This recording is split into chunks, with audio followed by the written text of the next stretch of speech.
Welcome to Fast Effect Double Speed Magic the Gathering. It is all built up to this, a Cephalid breakfast mirror match. This was a Wednesday night legacy.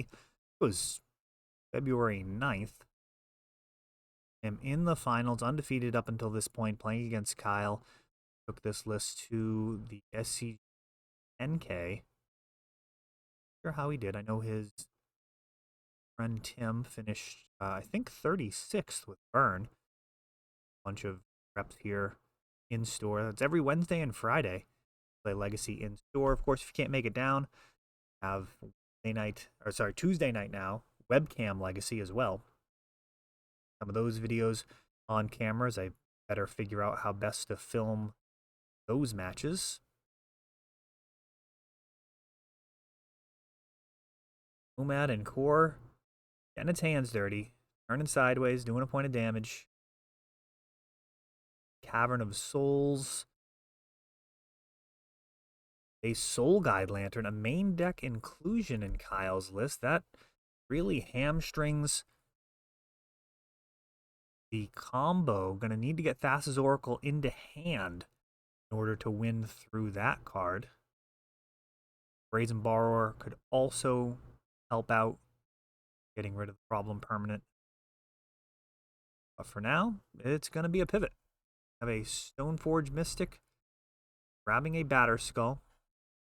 Start beating down. However, Kyle has one of his own, and his grabbing Shuko is a bit scarier. That would seem to indicate that there's a combo finish coming up soon. We've already got a Cavern, though that must be on Core, as that it allowed the Stoneforge Mystic to be cast. Underground Sea can't make the white mana, so Cavern dedicated to white.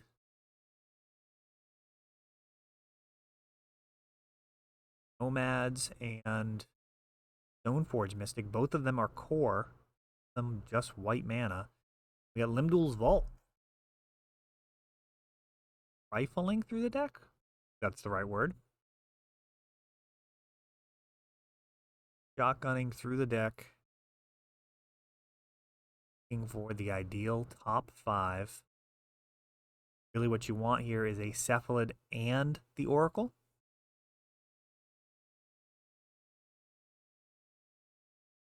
Hopefully with the Brainstorm in there as well would be nice. Pull it all together.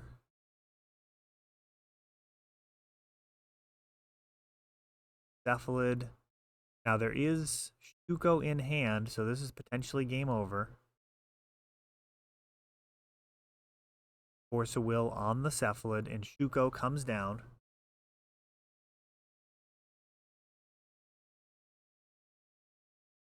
Batter Skull has arrived. Start turning sideways. 4 life from that Germ token. Of course, the Batter Skull can be passed off to other creatures as well, for a little bit of extra violence and life gain. Narcomoeba is not an uncommon carrier of this Batter Skull. I'm not going to lie, that's a major problem for like Blue-Red Delver, for example. Only trumped by Murktide region. Even then, not all the time. If they have like a 6/6 Murktide region, pretty much just has to stay home. He's swinging for 6, having you gain back 5 at a time. I mean, that's just not a race they're going to win. Batter Skull of his own.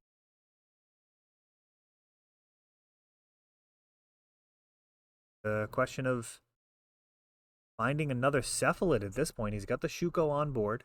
No combo kill easily attainable with this Soul Guide Lantern. You're going to need both a Cephalid and a Thassa's Oracle.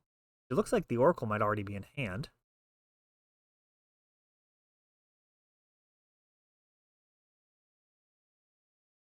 Servile. And another blocker in Narcomoeba. 3 bodies on board for Dread Return. Even if Kyle draws a bunch more Narcomoebas, might be fine in terms of casting Dread Return. So it looks like that Limdul's Vault found the Thassa's Oracle. Now the task is to find the Cephalid. Only one Oracle in the main deck. Try and play around Graveyard Hate. You have to stop your Limdol's Vault when you find her. Try Step Through in the very near future. That's a new wizard cycling card. For only 2 mana, cycle and get any wizard out of your deck. That's going to be either the Cephalid or Thassa's Oracle. The blue card pitches to force, cycles, so the tutoring is uncounterable. The front side of the card probably never going to be used, like 5 mana to bounce a couple creatures. I mean, I suppose it could take out some constructs and a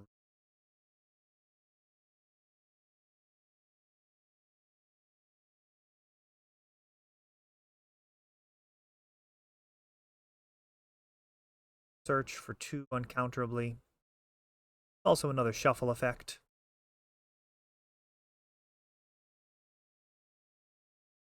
Second limit ball. The fact that it replaces itself instead of just stacking the deck like Limdol Vault, certainly very strong consideration. Cephalid.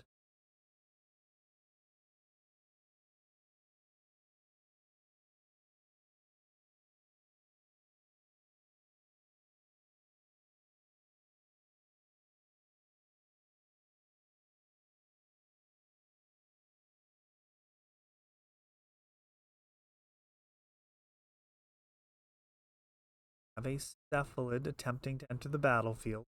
Now there's also Dread Return to consider.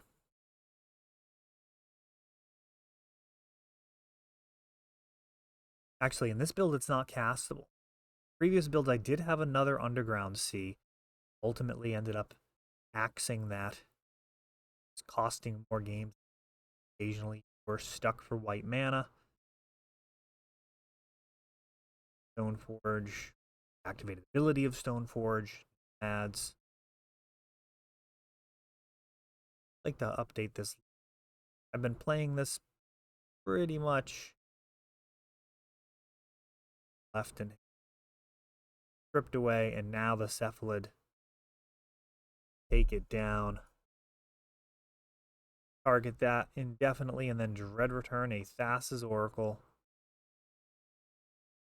Get to go to the library, see any updates that Kyle has made. He has been putting in work on the list. I've just been running it as is.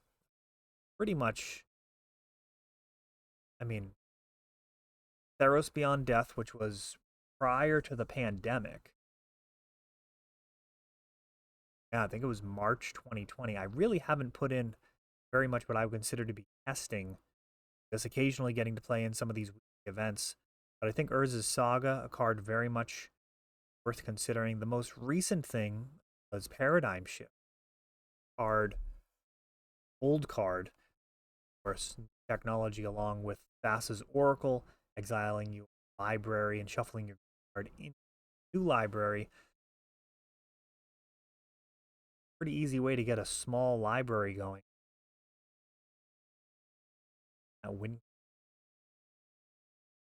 The most recent update, which has been quite strong. I mean, I've had a lot of very early wins with Paradigm Shift. It also allows you to run multiple copies of Thassa's Oracle, playing around Graveyard Hate very effectively, even with just the standard combo where you yourself out, and then you can put Thassa's Oracle from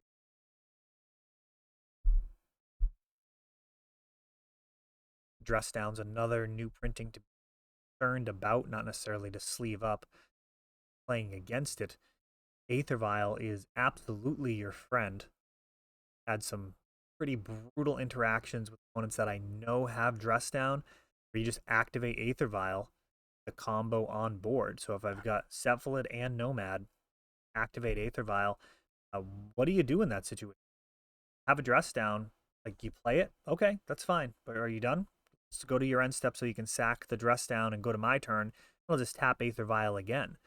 You don't have to put anything in off of the Aether Vial activation, but every time that you threaten it with the combo on board, they're going to have to flinch and throw out a Dress Down. All that does is cantrip.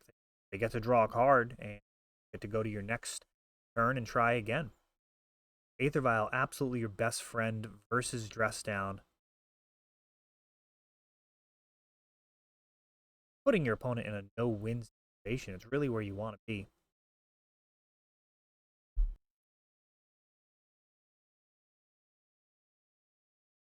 Turn 1 Nomad. Scary stuff. Does very often mean turn 2 Cephalid.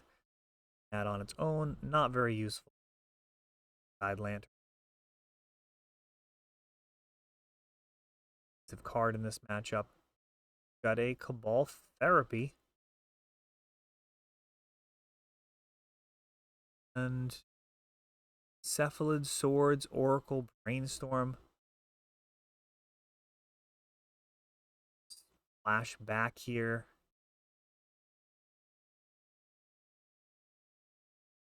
Brainstorm. Definitely the scariest card there.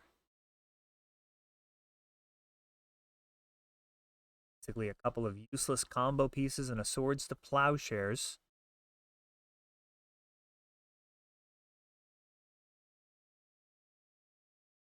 Out for the Cephalid.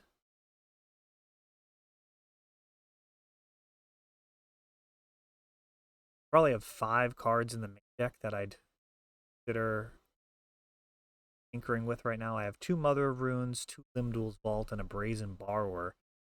Cards I'm most interested in: Urza's Saga and the accompanying artifacts.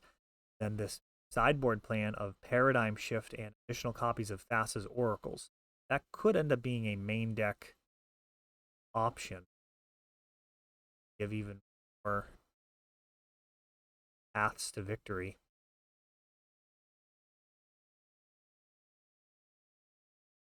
Side Lantern being cashed in.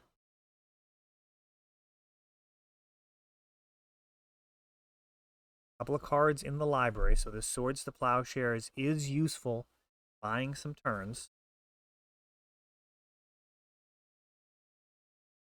Oh, and Stoneforge Mystic. This is a misplay right here. That Swords to Plowshares could have bought some time. 3 cards in the library.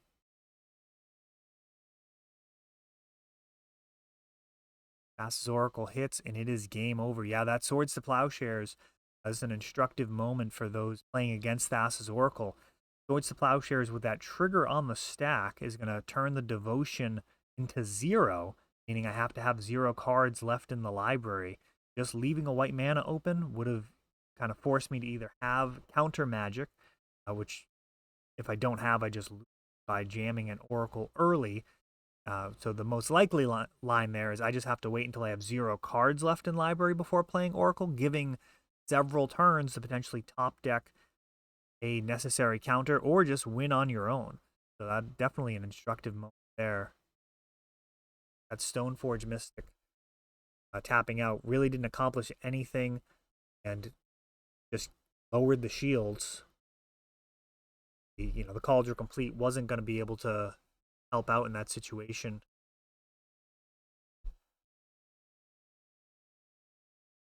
Given the mana. I mean, you could also, yes, you play it later.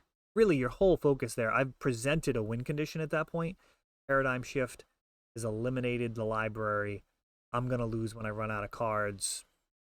It's pretty sound to just steer directly into that and take the win condition, turn everything else to defense of some sort. Probably the right play. Now, you could make an argument about Tavern of Souls and stuff, but the way the game played out, it would have been very unnatural access to the.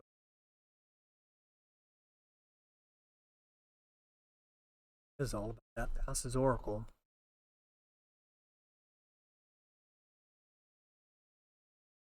I'd say in other card games, like digital card games, they would probably do a balance fix on Thassa's Oracle and get rid of the equal to clause.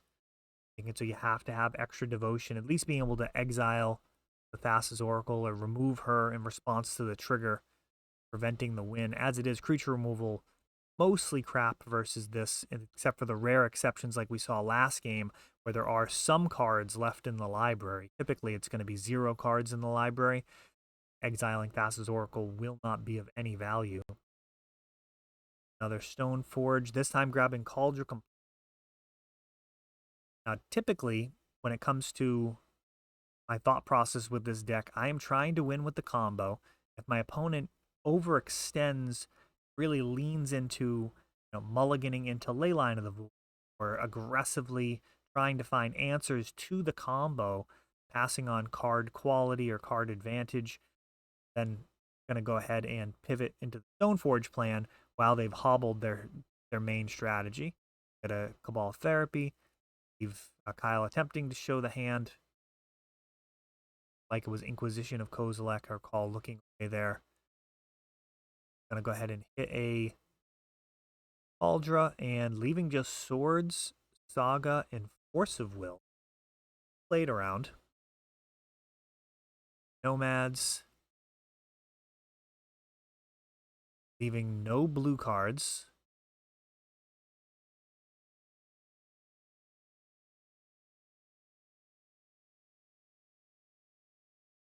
That's an intentional decision right there, getting that Daze out of the hand. Whether it's a good decision or not, see, but certainly intentional. Or tapped out, playing your Nomads, and you know your opponent has Daze. Daring them, daze it. Stoneforge Mystic of my own. Grabbing Shuko.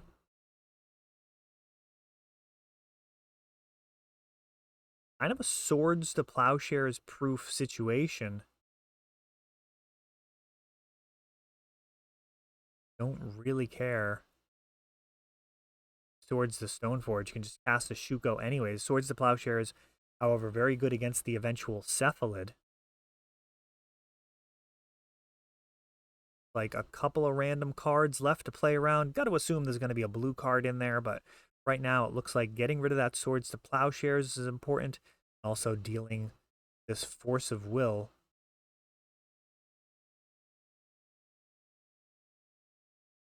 All Therapy. Get rid of the Swords.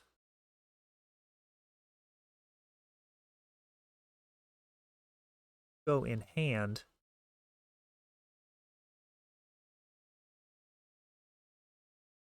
It's a bit of a problem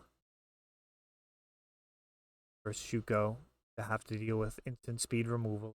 Saw care of that, and now the Shuko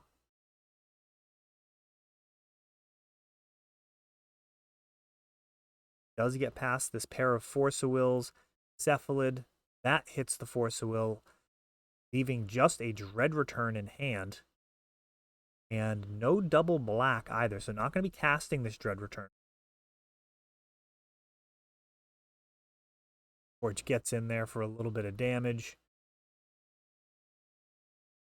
And cash out this Dread Return for something better. There's going to be, fortunately, a shuffle after the draw. Urza's Saga, you draw your card, then it triggers.